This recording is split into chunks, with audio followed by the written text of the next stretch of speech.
Ester, capítulo 8.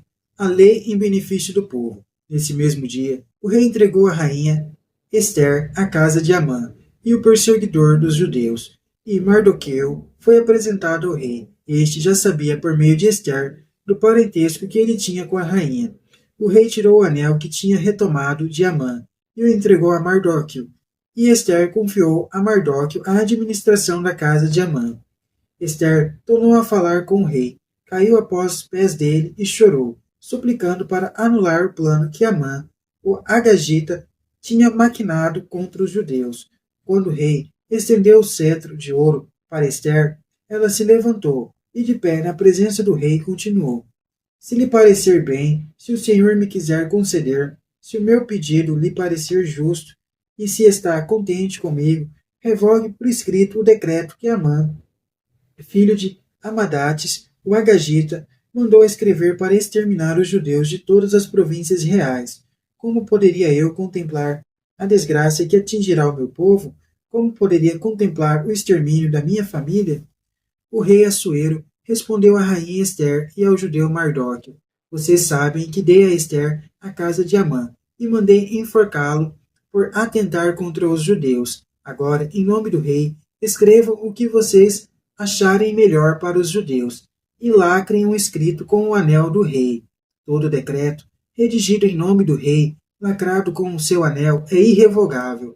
No dia 23 do terceiro mês, chamado Sivan, os escrivães do reino foram convocados, e exatamente como ordenou Mardoqueu, foi redigido um documento destinado aos judeus, aos satrapas, governadores e chefes das províncias, para 127 províncias, que se estendiam desde a Índia até a Etiópia. O documento foi mandado a cada província na escrita de cada uma e cada povo em sua língua, e aos judeus em seu alfabeto e língua. Essas cartas, redigidas em nome do rei Assuero e lacradas com selo real, foram levadas por correios, montados em cavalos na estrebaria real. Nessas cartas, o rei concedia aos judeus, em toda cidade onde estivessem, o direito de se reunir e defender, de exterminar, matar e aniquilar qualquer pessoa armada de qualquer povo ou província que os atacasse, inclusive mulheres e crianças,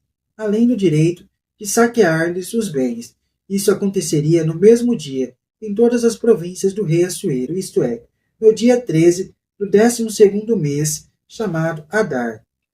O texto do decreto: o grande rei Assuero aos satrapas das 127 províncias que se estende da Índia à Etiópia, e aos que são fiéis aos nossos interesses, saudações, muitos homens, quantos mais honrados pela sua generosidade dos benfeitores, mas se ensoberbecem e procuram não só prejudicar nossos súditos, mas incapazes de frear a própria soberba, tramam armadilhas contra seus próprios benfeitores.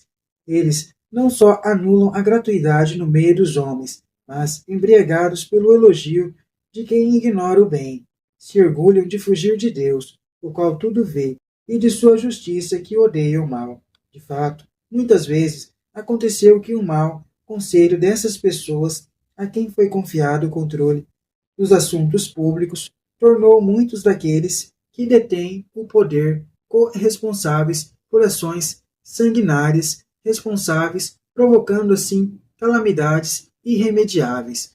Com falsos raciocínios cheios de maldade, eles enganaram toda a boa-fé dos soberanos. É possível encontrar fatos semelhantes, não só nas antigas histórias a que aludimos, mas também examinando as ações, hoje realizadas pela baixa daqueles que injustamente detêm o poder.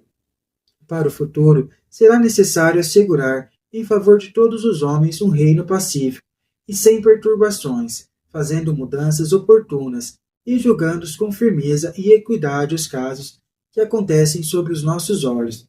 Tal é o caso de Amã, um macedônio, filho de Amadates, na verdade, um estrangeiro ao nosso sangue e muito longe da nossa bondade. Amã foi acolhido por nós com hospitalidade, usufruiu da amizade que dedicamos a todos os povos, e chegou até a ser chamado nosso pai, e ser revenerado. reverenciado por todos com a prostração, como aquele que detém o segundo lugar junto ao trono do rei.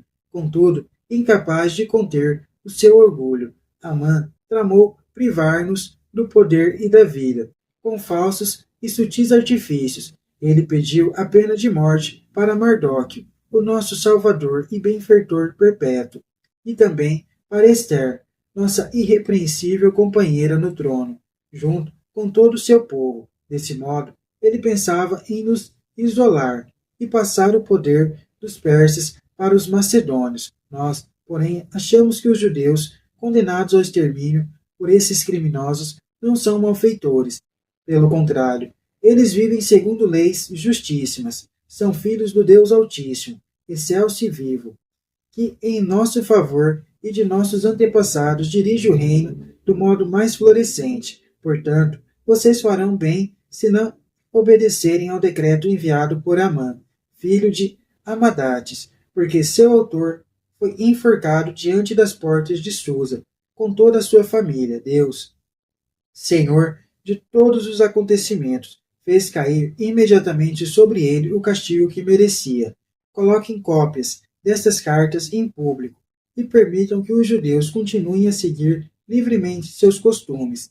Além disso, deem aos judeus apoio para se defenderem de todos aqueles que os atacam no dia da perseguição, isto é, no dia 13 do 12º mês, chamado Adar, porque Deus, Senhor de todas as coisas, transformou esse dia trágico em dia de alegria para o povo escolhido. Quanto a vocês, judeus, celebrem com toda solenidade esse dia memorável entre as festas de vocês. Assim, hoje e no futuro, seja ele uma lembrança da salvação para nós e para os amigos dos persas, e uma lembrança da destruição para os nossos inimigos. Toda cidade e província que não seguir estas disposições será devastada a ferro e fogo.